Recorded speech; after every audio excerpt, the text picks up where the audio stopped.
Everything we thought we knew about Gen V just got turned upside down. Episode 5 didn't just end with a twist, it ended with a game changer that changes how we see every character moving forward. And if you were shocked in those final moments, trust me, you're not alone.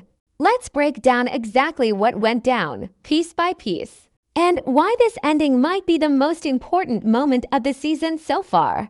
Episode 5 builds tension from the very start, setting the stage for the shocking final act.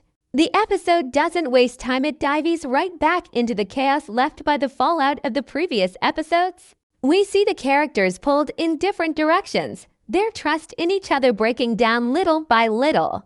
Marie struggles to balance her role as a leader while still coming to terms with her powers and the burden of responsibility that comes with them. Andre continues to wrestle with his father's legacy, which casts a shadow over every decision he makes. Cate is caught in the middle, torn between loyalty and the guilt of past choices, while Sam remains the unpredictable wild card. Never fully trusted, but always holding the potential to change the game at any moment. The tone of the episode feels different, more urgent, more desperate. You can almost sense that everything is pushing toward an explosive reveal. Throughout the episode, the writing drops hints that something big is about to happen. Characters have moments of doubt, conversations are filled with hidden meanings, and the atmosphere at Godolkin University feels heavy with secrets ready to explode. The school itself, which has always been a backdrop for control and manipulation, now feels like a ticking time bomb, waiting for one spark to set it all off. As we move through the middle of the episode, small cracks in the group's fragile alliance begin to show.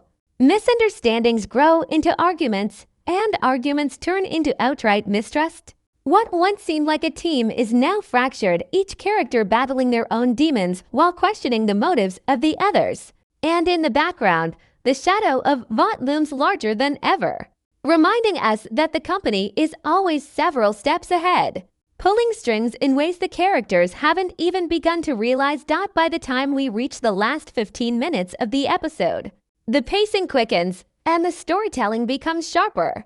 Every moment feels loaded, like it's preparing us for the shock that comes in the final scene.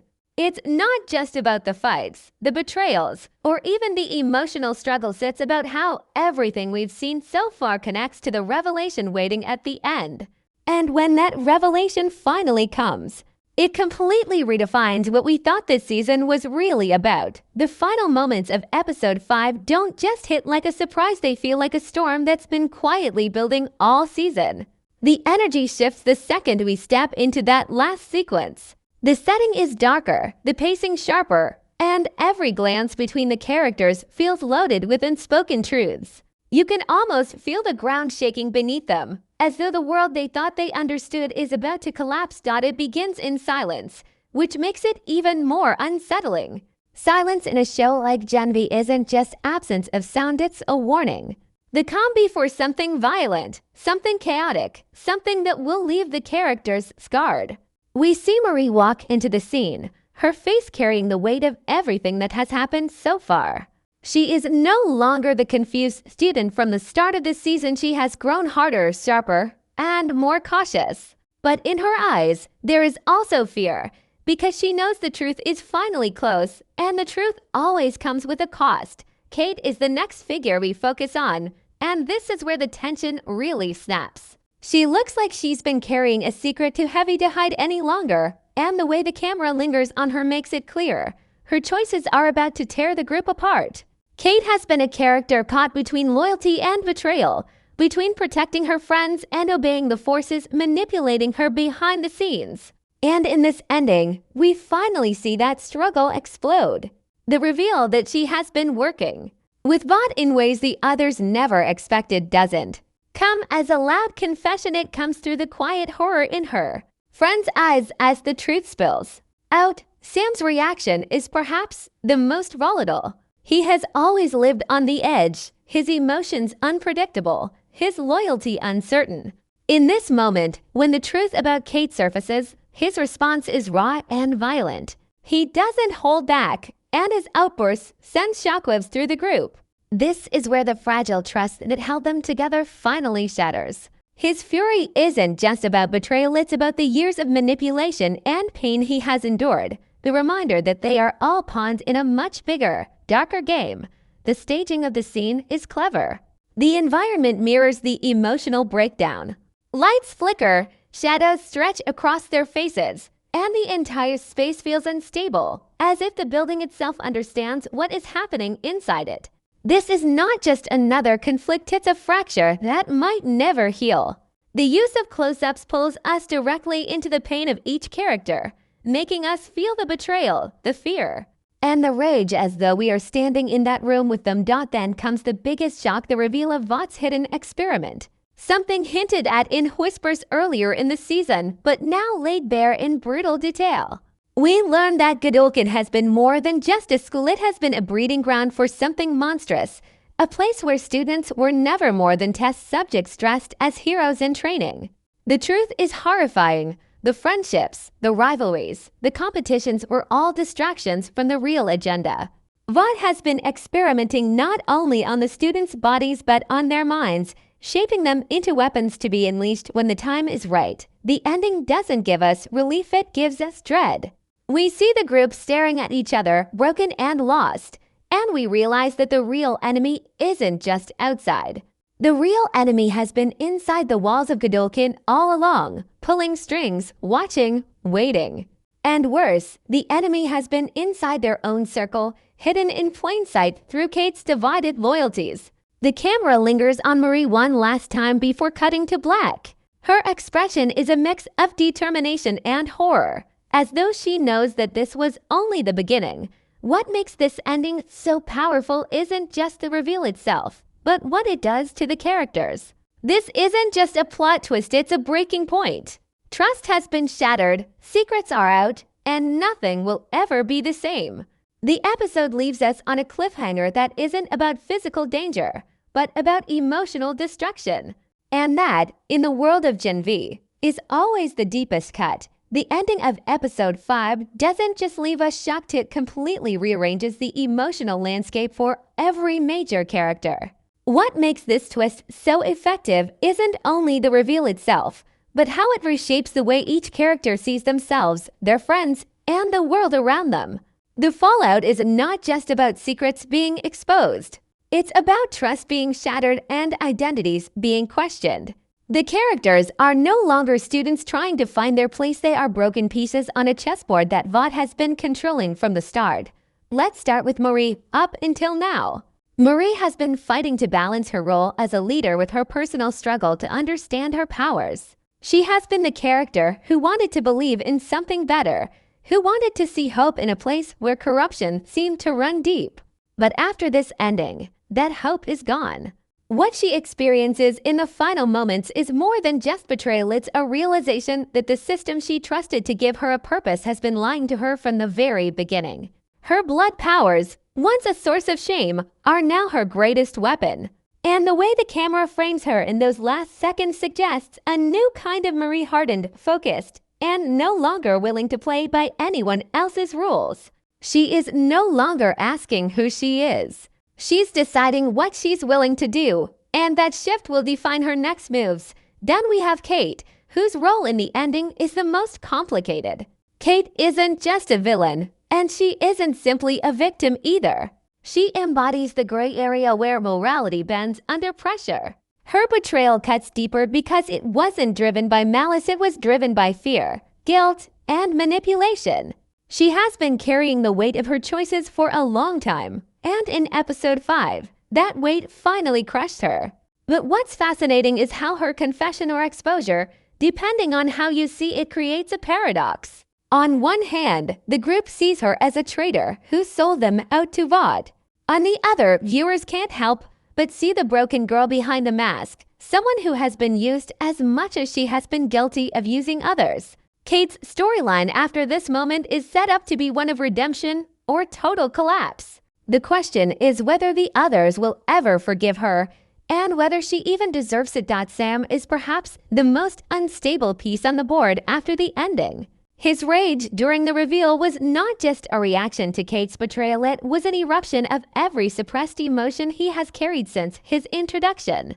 Sam is the one character who has always been treated like a lab rat, a ticking time bomb that Vought could unleash or abandon at will. His violence in this moment shows us that he cannot separate personal betrayal from systemic abuse. For him, Cate's secret is just another reminder that he has never truly been free, never truly been trusted.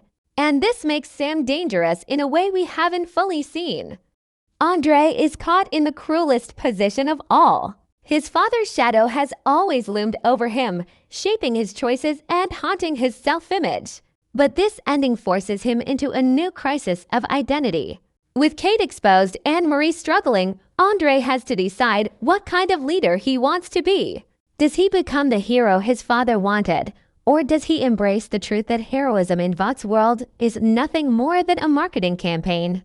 His silence in the final scene says more than words ever could. He is the quiet thinker, the one who absorbs before he acts, and the betrayal cuts him in a way that's less explosive, but equally damaging. His trust has been destroyed, and the next step he takes could define whether he becomes a stabilizing force or another fractured soul in this broken group, even the supporting characters who aren't in the spotlight. During the ending, feel the ripples of this moment. The students of Godolkin are no longer just classmates, they are survivors of a system that has been exploiting them from the start. Every alliance, every friendship, every rivalry suddenly feels like it has a darker edge because the foundation they stood on has collapsed. Vaught's manipulation has finally reached the surface. And now every character must face the truth. They are not free, they never were. And the cost of fighting back will be higher than they imagined. What makes this ending so brilliant is that it doesn't give us clean answers. Instead, it leaves every character standing on unstable ground. Marie becomes the reluctant warrior, Cate becomes the fallen friend, Sam becomes the wild card, and Andre becomes the question mark. The group is no longer united, and that fracture is more dangerous than any external threat. Because when trust dies, alliances fall apart. And when alliances fall apart, enemies don't need to destroy you, you destroy yourselves. This is the genius of Gen V. The real battle isn't just against Vought, or even against the corrupt system. The real battle is within the characters themselves. And after episode 5, that battle is only just beginning. The ending of episode 5 doesn't exist in a vacuum, it ripples outward, connecting Gen V not only to its own storylines but also to the much larger, blood-soaked world of the boys. And that's exactly what makes this moment so chilling. Every reveal about Godolkin University, every betrayal between the students, and every hidden experiment exposed in the finale isn't just about the characters we're following now, it's part of the same twisted ecosystem that gave us Homelander, Soldier Boy, and the entire corrupt empire of Vought International. Episode 5 makes one thing crystal clear. Godolkin isn't a spin-off playground. It's the breeding ground for the next generation of heroes that Vought intends to unleash on the world.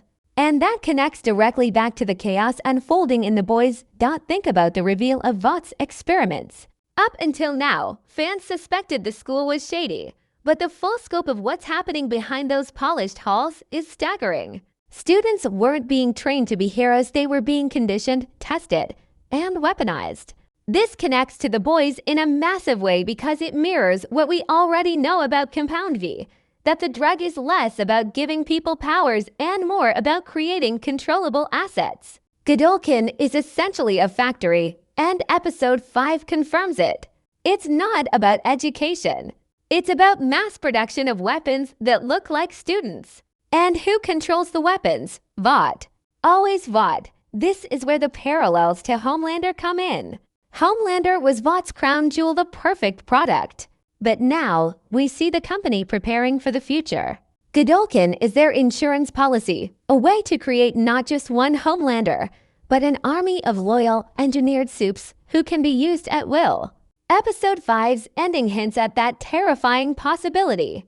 And it raises a crucial question. Will these students become the next generation of superheroes? Or will they become something much darker? Something even more dangerous than the monsters already running loose in the boys. The betrayal within the group also echoes the larger themes of the boys.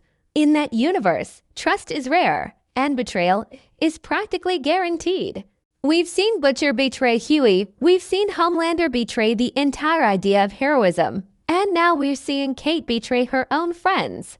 This parallel reinforces the idea that the cycle of corruption isn't just at the top with the seven, it starts early. By the time these kids graduate, they're already broken, manipulated, and morally compromised.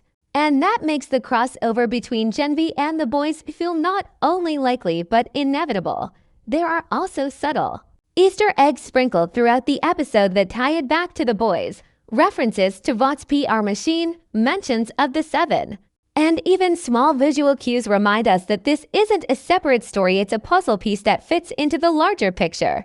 Episode 5, in particular, feels like the bridge. The discovery of what's really happening at Godolkin could easily spill into the main series, where Butcher and his crew are desperate to expose Vought's crimes. Imagine the impact if they learned that an entire generation of Supes was being raised in secret, conditioned to obey. That's not just a side plot, that's a war waiting to happen. What's even more fascinating is how Episode 5 deepens the theme of power as corruption. The Boys has always been about the idea that power doesn't just corrupt, it destroys. In Gen V, we're seeing that idea taken to a more intimate, personal level. These students aren't billionaires or celebrity soupster kids, manipulated before they even had a chance to decide who they wanted to be. Episode 5 shows us how corruption doesn't begin when you're at the top, it begins in the classroom, in the training, in the lies you're told when you're young enough to believe them. This connection to the boys makes the whole universe feel richer and more horrifying because it proves the corruption is systemic. And let's not ignore the possible crossover setup. The way the episode ends, with the reveal of Vought's experiment and the destruction of the group's trust, feels like groundwork being laid for something bigger. Could we see these characters show up in The Boys Season 4? Absolutely. In fact, Episode 5 makes it almost certain. Marie's hardened resolve, Sam's instability, Cate's fractured loyalty, all of these arcs are too big to stay confined within Godolkin.